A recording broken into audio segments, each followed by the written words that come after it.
4 जून 2024 को इलेक्शंस के साथ साथ एक और बड़ा रिजल्ट डिक्लेयर हुआ, नीट का। रिजल्ट डिक्लेयर होते ही हर तरफ #नीट एग्जाम स्कैम ट्रेंड करने लगा। मंगलवार को नीट 2024 के नतीजों की घोषणा के बाद से ही नेशनल टेस्टिंग एजेंसी NTA पर सवाल उठ रहे। बिना किसी प्रायर नोटिस के स्टूडेंट्स को ग्रेस मार्क्स दे दिए गए। करीब 23 लाख से ज्यादा छात्रों ने नीट UG परीक्षा दी थी और इसमें से कुल 67 ने NIA के रैंक पे एक स्थान लेकर टॉप किया है और 720 अंक हासिल किए। हिस्ट्री में पहली बार ऐसा हुआ कि टोटल 67 स्टूडेंट्स ने एक परफेक्ट 720 स्कोर किया है। कॉन्स्टेंटली नीट एग्जाम लीक होने की न्यूज सामने आती रही, साथ ही में हाई कट ऑफ और रॉन्ग मार्क डिस्ट्रीब्यूशन भी किया गया। इस बार के नीट एग्जाम में और भी बहुत सारी अनएथिकल चीजें हुई हैं, जिसके चलते लाखों स्टूडेंट्स का फ्यूचर कॉम्प्रोमाइज हो सकता है। रिजल्ट डिक्लेयर होने के बाद बहुत सारे स्टूडेंट्स सुप्रीम कोर्ट भी गए, जहां पे उन्होंने एग्जाम को दोबारा कंडक्ट कराने की डिमांड की है। पूरा सोशल मीडिया नीट स्कैम और रिकंडक्ट नीट एग्जाम जैसे हैशटैग से भरा हुआ है। और ये इशू इतना सीरियस इसलिए है क्योंकि हर साल इंडिया में 20 से 24 लाख स्टूडेंट्स नीट का एग्जाम लिखते हैं और उनमें से लगभग 55,000 स्टूडेंट्स को ही गवर्नमेंट सीट्स मिल पाती हैं। जेईई एडवांस की तरह ही नीट भी इंडिया के सबसे प्रेस्टिजियस एग्जाम्स में से एक है। सो एक ऐसी सिचुएशन में इतने सारे स्टूडेंट्स के फ्यूचर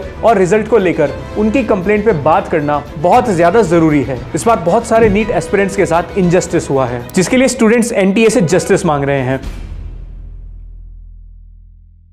साल 2018 से पहले नीट का एग्जाम CBSE कराया करता था। CBSE ने साल 2013 से लेकर 18 तक नीट एग्जाम कंडक्ट करवाया, लेकिन बहुत सारी इरेगुलरिटीज और मिसमैनेजमेंट के चलते CBSE को नीट एग्जाम से हटाकर एक नई टेस्टिंग एजेंसी NTA को एस्टैब्लिश किया गया। लेकिन उसके बाद भी एग्जाम को लेकर स्टूडेंट्स की कंप्लेंट आती रही और 4 जून को जो रिजल्ट डिक्लेयर हुए उनमें बहुत बड़ी गड़बड़ देखी गई, जिसे ठीक से समझने के लिए हमें इस साल हुए नीट एग्जामिनेशन के उन पॉइंट्स को 1 by 1 समझना होगा, जिनको लेकर स्टूडेंट्स ने ये सारे क्वेश्चन उठाए हैं। तो इसकी शुरुआत होती है 9 फरवरी को, जब नीट एग्जामिनेशन के लिए ऑनलाइन रजिस्ट्रेशन शुरू हुए। डेट लिमिट खत्म होने के बाद इस लिमिट को 16 मार्च तक एक्सटेंड किया गया। अब यहां तक सब कुछ ठीक चल रहा था, लेकिन इसके बाद NTA का एक बहुत ही कंट्रोवर्शियल मूव देखने के लिए मिला। NTA 9 और 10 अप्रैल को यानी 2 दिन के लिए नीट एग्जाम की ऑनलाइन रजिस्ट्रेशन को फिर से ओपन कर देती है। अब इस चीज को लेकर काफी सवाल खड़े किए गए कि जब ऑलरेडी डेट एक्सटेंड करके रजिस्ट्रेशन की प्रोसेस पूरी हो चुकी थी, तो फिर बाद में सिर्फ 2 दिन के लिए ऑनलाइन रजिस्ट्रेशन को ओपन क्यों किया गया? क्या स्टूडेंट्स ने फिर से रजिस्ट्रेशन की अपील की थी?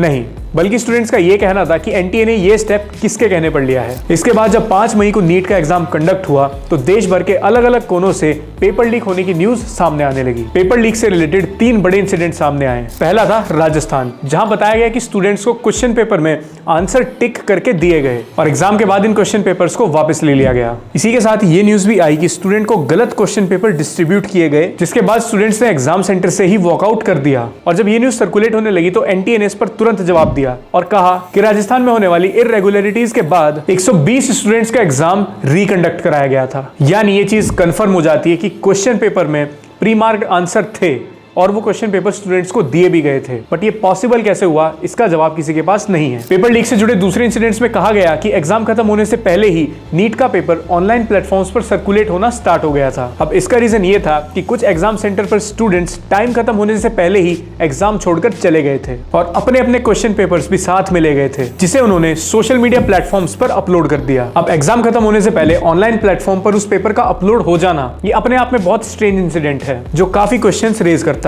अब पेपर लीक से जुड़ा तीसरा इंसिडेंट बिहार से आया, जो कि सबसे ज्यादा कंट्रोवर्शियल था। बिहार पुलिस ने पेपर लीक से जुड़े कुछ लोगों को अरेस्ट किया, जिसमें एक स्टूडेंट ने इस बात को एडमिट किया कि नीट के एग्जाम से एक रात पहले यानी 4 मई को 30 स्टूडेंट्स को question paper with answers provide किए गए, जिसके लिए उन्होंने 30 से 50 लाख रुपए पे किए थे। इस पूरे बिहार वाले इंसिडेंट से यह साफ हो जाता है कि इस बार नीट का पेपर लीक हुआ है, जिसके लिए पूरी तरीके से रिस्पॉन्सिबल NTA है। अब नीट एक ऐसा एग्जाम है जिसके लिए हर साल लाखों स्टूडेंट्स ईयर ड्रॉप करते हैं, घर से दूर रह के कोचिंग करते हैं और अपने कई साल इन्वेस्ट कर देते हैं सिर्फ इस एक एग्जाम की कट ऑफ को क्लियर करने के लिए। लेकिन इन इंसिडेंट से नीट एग्जाम की क्रेडिबिलिटी बहुत ज्यादा गिर जाती है और एक वो स्टूडेंट अपने आप में और सिस्टम में पूरी तरीके से कॉन्फिडेंस लूज कर देगा जिसने अपने कई साल नीट की प्रिपरेशन में दे दिए हैं। जिस एग्जाम पर देश के यूथ का फ्यूचर इस हद तक डिपेंड करता हो, अगर उसमें इस तरीके का मिसमैनेजमेंट, पेपर लीक्स जैसी एक्टिविटीज देखने के लिए मिलेंगी, तो फिर मतलब ही क्या रहा ऐसे एग्जाम को कंडक्ट करवाने का और सारे गवर्नमेंट कॉलेजेस में इतनी हाई कट ऑफ्स रखने का। अब पेपर लीक के अलावा टॉप रैंकर्स पे भी काफी सारे क्वेश्चंस रेज किए जा रहे हैं। सो 4-5 ऑल इंडिया रैंक 1, 68 और 69 वाले स्टूडेंट्स के बीच बहुत सी सिमिलरिटीज देखने के लिए मिल रही हैं। जैसे कि इनके रोल नंबर इनिशियल्स सेम है, इनका एग्जामिनेशन सेंटर सेम है जो कि मोस्टली हरियाणा में है, और इनमें से किसी भी स्टूडेंट का सरनेम नहीं लिखा गया है। अब लॉजिकली देखा जाए तो ये सब कुछ कोइंसिडेंस नहीं हो सकता, तो हाई पॉसिबिलिटी है कि इस पर्टिकुलर एग्जामिनेशन सेंटर में कुछ ना कुछ गड़बड़ हो। नीट एस्पिरेंट्स का इस साल एक और सबसे बड़ा कंसर्न है हाई कट ऑफ्स। जिस भी स्टूडेंट ने अपने हार्डवर्क और डेडिकेशन के थ्रू एक अच्छा स्कोर अचीव किया है वो बिल्कुल इररेलेवेंट हो चुका है। तो इस बार नीट एग्जाम में 67 स्टूडेंट्स की ऑल इंडिया रैंक 1 आई है, यानी कि एक परफेक्ट 720 का स्कोर। फॉर रेफरेंस 660 नीट में एक बहुत अच्छा स्कोर माना जाता है, लेकिन इस बार की कट ऑफ का हाल ये है कि 720 में से 660 लाने वाले स्टूडेंट की रैंक 20,000 के आसपास है, जबकि लास्ट ईयर 660 मार्क्स लाने वाले स्टूडेंट की रैंक 4500 के आसपास थी। मतलब कि एक साल में एग्जामिनेशन का कट ऑफ 5 गुना से बढ़ गया। इतने सारे टॉपर्स होना अपने आप में एक इम्पॉसिबल बात है। तो अब एनटीए ने इसका क्या जवाब दिया कि सभी 67 स्टूडेंट्स टॉपर नहीं हैं। सिर्फ 23 स्टूडेंट्स ने ही एक परफेक्ट 720 खुद से स्कोर किया है। बाकी के 44 स्टूडेंट्स को एनटीए ने ग्रेस मार्क्स दिए हैं। एनटीए का कहना है कि वो 44 स्टूडेंट्स जिन्होंने फिजिक्स के क्वेश्चन का एक रॉन्ग आंसर अटेम्प्ट किया था उन्हें इसलिए ग्रेस मार्क्स दिए गए क्योंकि वो पुरानी एनसीईआरटी फॉलो कर रहे थे और एक नई एनसीईआरटी में उसे करेक्ट कर दिया गया था। यानी इसमें स्टूडेंट की कोई गलती नहीं थी, इसीलिए उन्हें एक्स्ट्रा ग्रेस मार्क प्रोवाइड कर दिए गए। बट ये क्राइटेरिया स्टूडेंट्स को पहले क्यों मेंशन नहीं किया गया और इस चीज का कोई नोटिस पहले क्यों नहीं आया, इसका आंसर एनटीए के पास नहीं है। तो क्या एनटीए ने हर एक स्टूडेंट को ग्रेस मार्क्स दिए हैं जिसने ये क्वेश्चन गलत टिक किया था, या सिर्फ उन्हीं स्टूडेंट्स को ये मार्क्स दिए गए हैं जो 720 के स्कोर से थोड़े पीछे थे? अब ये चीज कितनी प्रैक्टिकली इम्पॉसिबल है कि 44 स्टूडेंट्स के सेम मार्क्स थे जिन्हें ग्रेस मिलके 720 का एक परफेक्ट स्कोर बन गया, क्योंकि इंडियन एक्सप्रेस के अकॉर्डिंग 10,000 स्टूडेंट्स ने सेम आंसर को लेकर आंसर की को चैलेंज किया था। तो अब अगली चीज कट ऑफ और मार्क्स डिस्ट्रीब्यूशन को लेकर सामने आई। कुछ स्टूडेंट्स के रिपोर्ट कार्ड्स ऑनलाइन शेयर किए गए जिसमें उन्हें 718 और 719 मार्क्स मिले हुए थे। अब इस चीज ने एक बहुत बड़ी कंट्रोवर्सी खड़ी कर दी जिसके बारे में बहुत सारे स्टूडेंट्स और टीचर्स ने भी बात की है, क्योंकि नीट एग्जाम में किसी को 718 या 719 मार्क्स मिलना इम्पॉसिबल है। तो ये मार्क्स किस बेसिस पे दिए गए? क्योंकि नीट के एग्जाम में टोटल 180 क्वेश्चन होते हैं और हर क्वेश्चन 4 मार्क्स का रहता है। एग्जाम में नेगेटिव मार्किंग भी होती है और हर एक रॉन्ग आंसर पे 1 नंबर कट जाता है। अब मान लो किसी स्टूडेंट ने सारे क्वेश्चन अटेम्प्ट किए और उसके सारे क्वेश्चन सही भी हुए, तब वो एक परफेक्ट 720 स्कोर करेगा। बट अगर कोई स्टूडेंट एक क्वेश्चन अटेम्प्ट नहीं करता तब उसका स्कोर 716 होगा, और अगर स्टूडेंट पूरे क्वेश्चन पेपर में एक आंसर गलत कर देता है तब उसका स्कोर होगा 715, क्योंकि 1 नंबर नेगेटिव मार्किंग के लिए जाएगा और 4 मार्क्स उस गलत क्वेश्चन के लिए। तो यहाँ पर ऐसा कौन सा क्राइटेरिया यूज किया गया जिसके बेसिस पे स्टूडेंट को 719 और 718 मार्क्स दिए गए? बहुत सारे स्टूडेंट्स ने एनटीए से ये सवाल पूछा। इसका जवाब देते हुए एनटीए ने कहा कि 5 मई को हुए एग्जामिनेशन में कुछ सेंटर्स पर स्टूडेंट का टाइम लॉस हुआ था, जिसको लेकर एनटीए के पास स्टूडेंट्स के मेल आए थे, और क्योंकि एनटीए स्टूडेंट्स की बहुत ज्यादा केयर करता है और वो बिल्कुल ट्रांसपेरेंट और अनबाइस्ड है, तो उन्होंने उन स्टूडेंट्स को ग्रेस मार्क्स दे दिए। बट ये जरूरी नहीं समझा कि वो क्राइटेरिया स्टूडेंट से क्लियर किया जाए। अगर एनटीए ने लेट पेपर मिलने की वजह से किसी सीक्रेट नॉर्मलाइजेशन फॉर्मूला को यूज करके ग्रेस मार्क्स प्रोवाइड किए हैं, तो फिर बहुत से बच्चों का ये कहना भी है कि उन्हें भी पेपर लेट दिया गया था बट ग्रेस मार्क्स प्रोवाइड नहीं किए गए। उनका क्लैरिफिकेशन कौन देगा? इस पूरे नीट एग्जाम में एक चीज देखने के लिए मिली है, लैक ऑफ ट्रांसपेरेंसी। एनटीए यहाँ पर अपनी मनमानी करते हुए नजर आया है,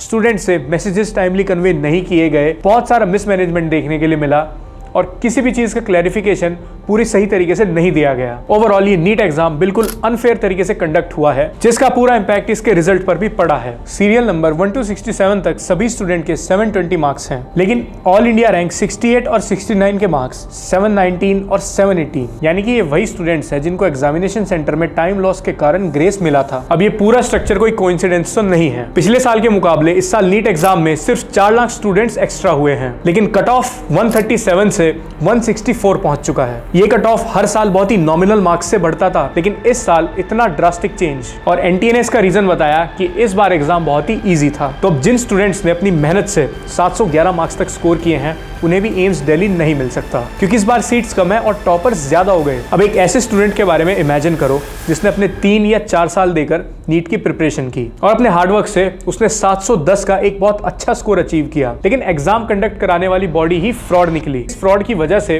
उसका ये स्कोर एकदम वेस्ट हो गया, उसकी रैंकिंग बहुत पीछे चली गई और अब उसे बिल्कुल शुरू से सब कुछ स्टार्ट करना होगा, और अब उस डिजर्विंग स्टूडेंट को एक अच्छे कॉलेज में एडमिशन नहीं मिल सकता। अब यहाँ सबसे ज्यादा ध्यान देने वाली चीज है रिजल्ट रिलीज करने की टाइमिंग। नीट का रिजल्ट इस बार 4 जून को रिलीज किया गया, जिस दिन लोकसभा इलेक्शन के रिजल्ट आने थे। यानी कि साफ साफ यहाँ पर नीट की खबर को ओवरशैडो करने की कोशिश करी गई। तो इस चीज से ये साफ हो जाता है कि ये सब कुछ एकदम प्री प्लान्ड था। हर साल एनटीए एग्जामिनेशन होने के बाद आंसर की रिलीज करता है और उसके 10-12 दिन बाद फाइनल रिजल्ट्स। लेकिन इस बार ऐसा नहीं हुआ। 5 मई को नीट का एग्जाम हुआ और 29 मई को आंसर की रिलीज हुई और फिर उसके 5 दिन बाद 4 जून को रिजल्ट्स निकाल दिए गए, क्योंकि एनटीए को पता था कि उस दिन हर जगह इलेक्शंस की बात चलेगी, हर न्यूज चैनल उसी न्यूज को कवरेज देगा, तो ये नीट रिजल्ट की न्यूज ओवरशैडो हो जाएगी। बट ऐसा हुआ नहीं, thanks to social media. NEET आया ही था डिजर्विंग बच्चों को लो कॉस्ट फीस के साथ डॉक्टर बनाने के लिए, क्योंकि एआईपीएमटी में क्या होता था और वहां किस लेवल का करप्शन था वो हम सब जानते हैं। लेकिन जो इरेगुलरिटीज इस बार नीट के एग्जाम में देखने के लिए मिली हैं, वो देश के लिए एक एक्चुअल थ्रेट है। अब सिविल सर्विसेज प्रीलिम्स एग्जाम होने वाला था, बट इलेक्शंस के चलते यूपीएससी ने उसे पोस्टपोन कर दिया। लेकिन इन्हीं इलेक्शंस के बीच नीट जैसा बड़ा एग्जाम कंडक्ट भी हुआ और उसका रिजल्ट भी आ गया। यहाँ पे टाइमिंग ऑफ द रिजल्ट तो फिशी है ही, लेकिन जिस दिन नीट का एग्जाम कंडक्ट हुआ उस दिन कुछ लोगों पर नीट 2024 एग्जाम लीक से रिलेटेड बिहार में एफआईआर हुई, जबकि एनटीए का कहना था कि कोई भी पेपर लीक नहीं हुआ। तो ये चीज कंफर्म है कि एनटीए को पहले से पता था कि इस बार नीट के रिजल्ट में बहुत सारी इरेगुलरिटीज हैं और वो नहीं चाहते थे कि स्टूडेंट्स तक वो बातें जाएं और स्टूडेंट्स उन पर वापस क्वेश्चन रेज करें। काफी हद तक एनटीए इस चीज में सक्सेसफुल भी हो गया था। किसी भी मेन स्ट्रीम मीडिया ने 2 दिन तक इस मामले को बिल्कुल भी कवरेज नहीं दी। ट्विटर के थ्रू इस पूरे केस को अटेंशन मिली। फिलहाल काफी सारे स्टूडेंट्स और कोचिंग इंस्टीट्यूट के टीचर्स ने सुप्रीम कोर्ट में एग्जाम को रिकंडक्ट कराने की डिमांड की है। बाकी एनटीए ने अपने ऊपर लगे एलिगेशंस और एग्जाम से रिलेटेड सभी इरेगुलरिटीज पर 2-4 प्रेस कॉन्फ्रेंस रिलीज की हैं। तो अब जो पेपर लीक, कट ऑफ और रैंक का ये इशू है, क्या ये इन प्रेस कॉन्फ्रेंस से सॉल्व हो जाएगा? अगर ऐसा पॉसिबल है तो एनटीए को और ज्यादा प्रेस कॉन्फ्रेंस रिलीज करने की जरूरत है। अदरवाइज इस पे कोई सीरियस एक्शन लिया जाना चाहिए, क्योंकि सिर्फ एक नंबर से कई हजार स्टूडेंट्स का फ्यूचर बदल सकता है। और यहाँ पे 1-2 नंबर की नहीं, यहाँ पे तो बहुत बड़े मार्जिन की बात है, वो भी इतने क्रूशियल एग्जाम में। नीट के एग्जाम के लिए स्टूडेंट्स कई सालों तक प्रिपरेशन करते रहते हैं और यहाँ पे मेंटल एफर्ट्स के साथ साथ बहुत सारी चीजें लगती हैं। हर कोई महंगी कोचिंग फीस अफोर्ड नहीं कर सकता और ना ही हर एक स्टूडेंट घर से दूर रह के कोचिंग लेने में कंफर्टेबल फील करता। और जो भी स्टूडेंट ईयर ड्रॉप करके एग्जाम की प्रिपरेशन करता है, ऑलरेडी उसके पास बहुत कम होप है और एनटीए ने उनकी वो होप भी छीन ली है। इंडिया में हर साल लाखों एस्पिरेंट्स अलग अलग कैटेगरीज में एग्जाम देते हैं। इनमें SSC, railway, PCS, police exam, JE और यूपीएससी के अंडर कंडक्ट होने वाले civil services examination, CDSE, NDA और नीट जैसे एंट्रेंस एग्जाम भी इंक्लूडेड हैं। लेकिन एग्जाम कंडक्ट कराने वाली शायद ही कोई ऐसी बॉडी होगी जिसके ऊपर आज तक पेपर लीक कराने के इतने सीरियस एलिगेशंस लगे होंगे। अभी किसी भी कॉस्ट पे नीट को रिकंडक्ट कराना होगा, जिसमें स्टूडेंट्स एक बहुत क्रूशियल रोल प्ले करते हैं। स्टूडेंट की आवाज ज्यादा से ज्यादा दूर तक पहुंचनी चाहिए ताकि एक फेयर तरीके से एग्जाम्स हो सके और ये प्रैक्टिस फ्यूचर में रिपीट ना हो, क्योंकि अगर ऐसा होता है तो बहुत सारे स्टूडेंट्स का अपने एजुकेशन सिस्टम में से विश्वास उठने लगेगा। अब सच ये है कि इस साइकिल में बहुत सारे स्टूडेंट्स और उनकी फैमिली नेगेटिवली अफेक्ट हुए हैं, चाहे वो फाइनेंशियल स्टेज की बात हो या मेंटल स्टेज की। तो बहुत ज्यादा जरूरी है कि इन सारे इंसिडेंट्स की एक बहुत सीरियस इंक्वायरी हो ताकि लाखों एस्पिरेंट्स और स्टूडेंट्स का फ्यूचर सिक्योर हो सके।